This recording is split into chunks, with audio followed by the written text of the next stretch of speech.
यमुनानगर शहर के पॉश इलाके मॉडल टाउन की सड़क का आलम यह है कि पैदल चलने के लिए भी गड्ढों में सड़क ढूंढनी पड़ रही है।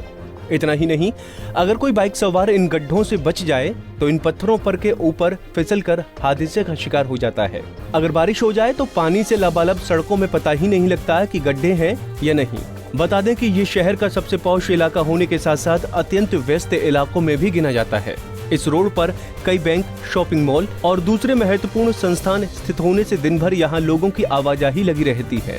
यहाँ तक कि ये सड़क पुलिस अधीक्षक, मेयर और विधायक के निवास स्थान को भी कनेक्ट करती है। स्वाभाविक है कि प्रशासनिक अधिकारियों के साथ साथ बड़े राजनेता इन्हीं सड़कों से होकर गुजरते होंगे। इसके बावजूद इन सड़कों की तरफ किसी का ध्यान नहीं जाना कई सवालों को जन्म दे रहा है। सर, मैं 6 साल से यहीं पर गुजरा हूँ, यमुनानगर में। यमुनानगर का बहुत पॉश एरिया है, बड़ा माल टाउन ये। और कुछ दूरी पे ही यहाँ पर विधायक का घर है। विधायक यहीं से गुजरते हैं। उन्होंने आज तक इस रोड की तरफ झांक के भी नहीं देखा। प्यारा चौक से लेकर नेहरू पार्क का रोड तो इतना बुरा हाल हुआ पड़ा है, इतने बड़े बड़े गड्ढे हुए पड़े इसमें। हाँ, आए हफ्ते गाड़ी के अंदर हमें खुद रिपेयरिंग करानी पड़ती है, 1000-2000 रुपये गाड़ी के ऊपर लगाने पड़ते हैं। बरसातों में सर, बरसातों में तो और बुरा हाल हो जाएगा। बरसातों में गड्ढों में पानी भर जाएगा। जो पब्लिक यानी नेहरू पार्क की तरफ घूमने जाती है, सुबह सुबह सैर करने जाती है, शाम को घूमने जाती है, गाड़ियों के छिंटे उनके ऊपर पड़ते हैं, वो भी जाके परेशान हो जाते हैं।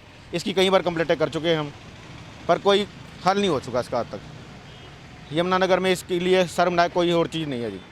माल टाउन जबकि पॉश एरिया है, उसके बावजूद भी जो कोई भी यहाँ से निकलता है या जाता है, बदनामी देने के अलावा कुछ नहीं है।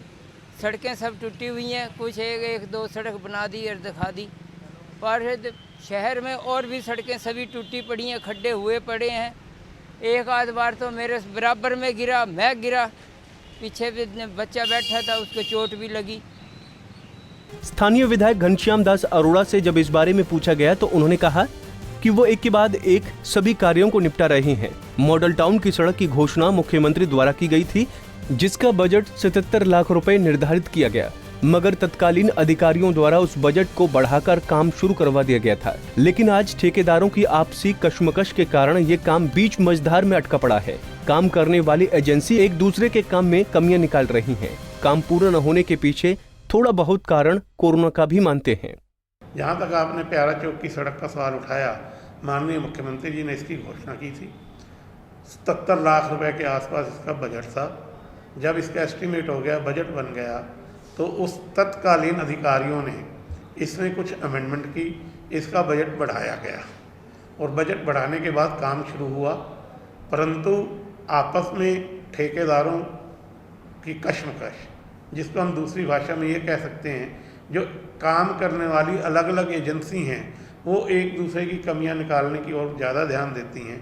उनमें मामला उलझा और अभी तक इसकी जितना काम एजेंसी ने किया है, भुगतान ना हो पाने के कारण उसने काम रोक दिया है। तो कई तरह के प्रश्न इसमें इन्वॉल्व हैं, जो निगम के अधिकारी और माननीय मेयर साहब ज्यादा अच्छी तरह से बता सकते हैं। विधायक घनश्याम दास से इस मुद्दे पर बात करने के बाद स्पष्ट था कि वो एक सड़क निर्माण को लेकर ठेकेदारों के सामने बेबस और बेअसर साबित हो रही हैं। उन्होंने अपनी इच्छा शक्ति प्रकट करते हुए कहा कि वो इस मुद्दे को लेकर मुख्यमंत्री और दूसरे बड़े नेताओं का दरवाजा खटखटाने के लिए भी तैयार हैं। यमुनानगर से सुमित ओबेरॉय, पंजाब केसरी टीवी।